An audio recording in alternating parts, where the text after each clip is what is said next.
Nearly 3,000 years ago, Hebrew prophets wrote of how the land of Israel would be transformed. Here's a book that shows the remarkable and even prophetic changes in Israel during the first 70 years since it became a nation.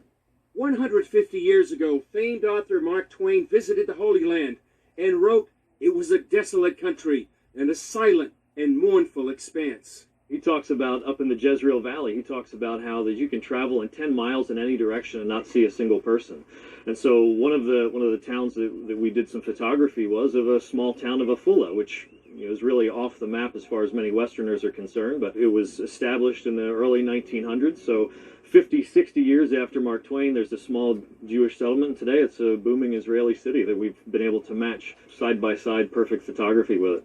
Doug Hershey and his team chose 200 photographs of Israel from the 1880s to the 1940s. In his new book, Israel Rising, The Land of Israel Reawakens, Hershey chronicles the changes from that time span until today.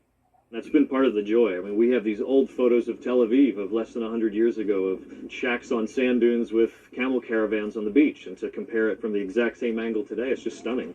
The book follows Ezekiel's promise, where in chapter 36, verse 8, the prophet declared, "But you, O mountains of Israel, you shall shoot forth your branches and yield your fruit to my people Israel, for they are about to come." We think of prophecy being to kings or to people or nations, but he's prophesying to the land that when Israel returns as a nation, branches will put forth fruit, waste cities will be rebuilt, people and beasts will be multiplied on the land will be cultivated and sown. These side-by-side photos show the transformations.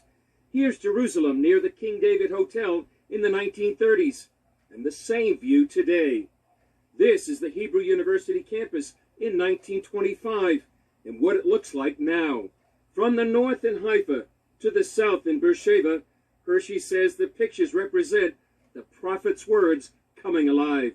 We're living in a really profound time in history. We're living in a time where 2,700-year-old prophecies from Isaiah and Ezekiel and Jeremiah, they've been lying dormant for about that long, and many of them are coming to pass. The most repeated promise through the scriptures is that God will bring his people back to the land, and when they do, there's going to be these dramatic changes, and we're seeing those.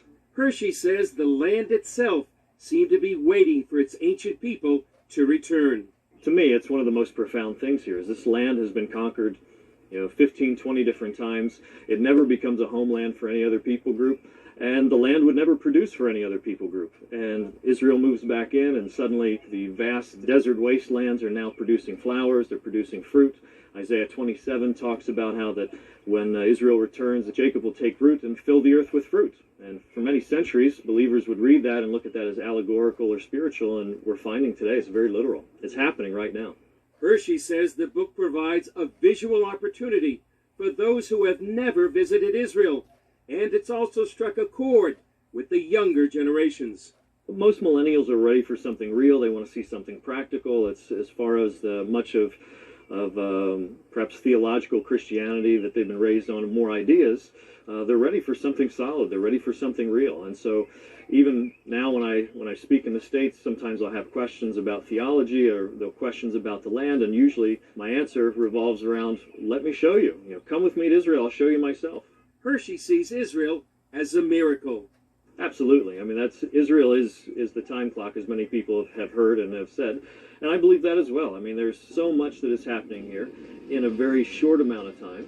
To me, it's one of the most profound miracles of our day.